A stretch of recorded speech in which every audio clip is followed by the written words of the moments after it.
Everyone. So I decided that I would make a recap video for my blog, PoliFred.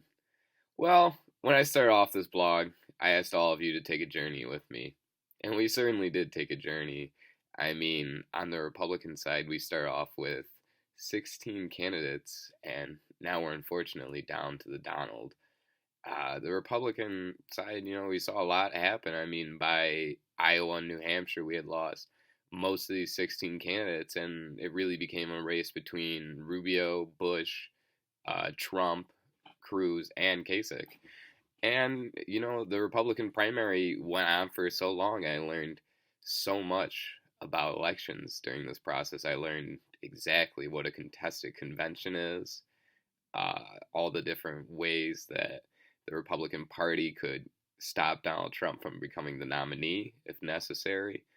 I mean, and I also learned exactly what primaries are and some of the misconceptions that people have, in the sense that it's not just about winning these statewide elections, it's more so about how to actually get delegates and how to work with these arcane rules and regulations that they have.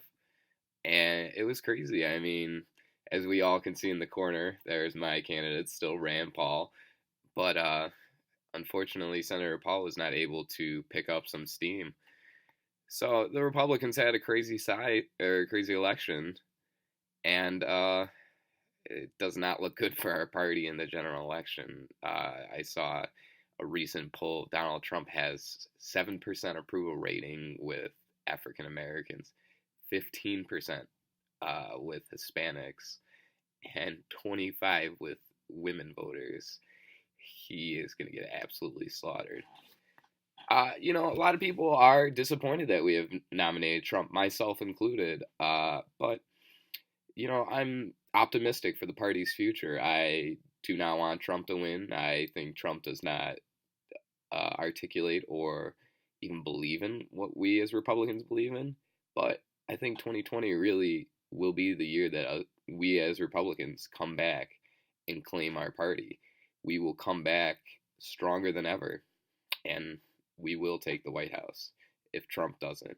Let's hope he doesn't. The Democrats had an equally crazy election on their side, and they still are.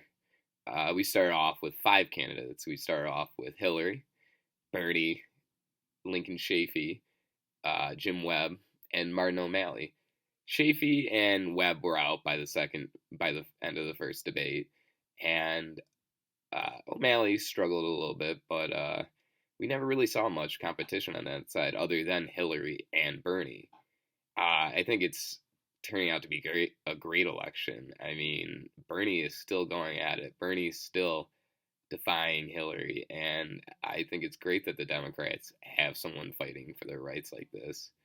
I think it's interesting, actually. It seems a lot of the focus for the Democrats has actually shifted to some sort of a contested convention, which I don't think will happen because they use superdelegates so much, and the Republicans really don't have superdelegates.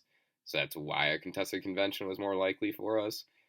But I'm very interested to see how the Democrats turn out. I enjoyed doing everything with this blog. I think the contested convention was one of my favorite articles. I always love doing the lists of the crazy moments in the elections. That was another favorite. But this isn't the end of the blog. This is just to wrap up where we are right now. We still got the general election, folks, and I will be commentating on the general election still. There is a lot that still needs to be done and said about this election. But I felt it was necessary, with the primaries wrapping up, to sort of do a little wrap-up video. Thank you for following me for these months.